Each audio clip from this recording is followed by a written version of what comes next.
शेखो mention की चकाचौंध भरी दुनिया के पीछे कितनी परछाइयां छुपी थी, इसका एहसास किसी को नहीं था, नहीं अमरीत को, नहीं नूर को। बस एक रात, एक पल, और सब कुछ बदल गया। उस रात अमरीत सदमे की हालत में थी। उसका मन पहले से ही उथल-पुथल में था।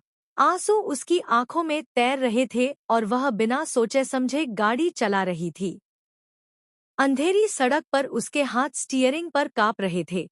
दिल की धड़कनें तेज हो रही थी। तभी एक धमाका, ब्रेक की चीखती आवाज और गाड़ी के सामने अचानक किसी परछाई का आ जाना। सब कुछ सेकंड में हुआ और फिर सब शांत। इतनी घोर शांति की जैसे समय ही थम गया हो। अमरीत की सांसें अटक गईं। वह गाड़ी से बाहर निकली, उसके पैर कांप रहे थे। जमीन पर पड़ा वह शख्स बिल्कुल स्थिर था। अमरीत ने पास जाकर देखा और उसका दिल डर से जम गया। ओह नहीं, ये मैंने क्या कर दिया? उसके होंठ कांपे, पर आवाज बाहर नहीं निकली। वह पूरी तरह टूट चुकी थी।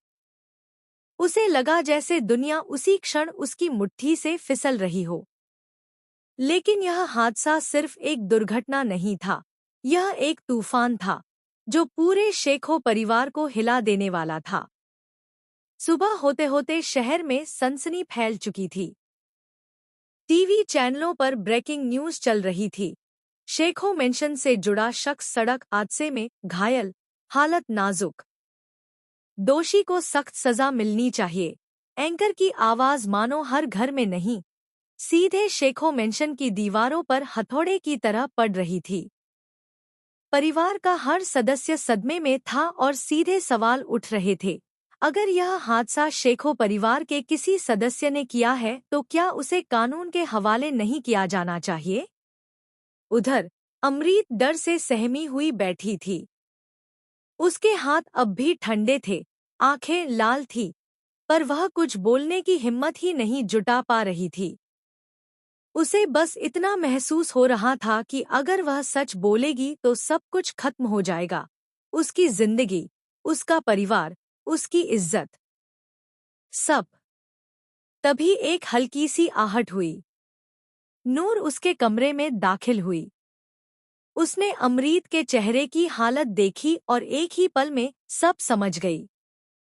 ये तुमने किया है ना? उसकी आवाज धीमी पर दृढ़ थी। अमरीत ने कुछ नहीं कहा, बस आंसू बहा दिए। नूर ने उसकी हालत देखी और उसका दिल पिघल गया। अमरीत उसकी बहन जैसी थी। उसके लिए वह किसी भी हद तक जा सकती थी। और उसने वही किया जो कोई सोच भी नहीं सकता था। थोड़ी ही देर बाद पुल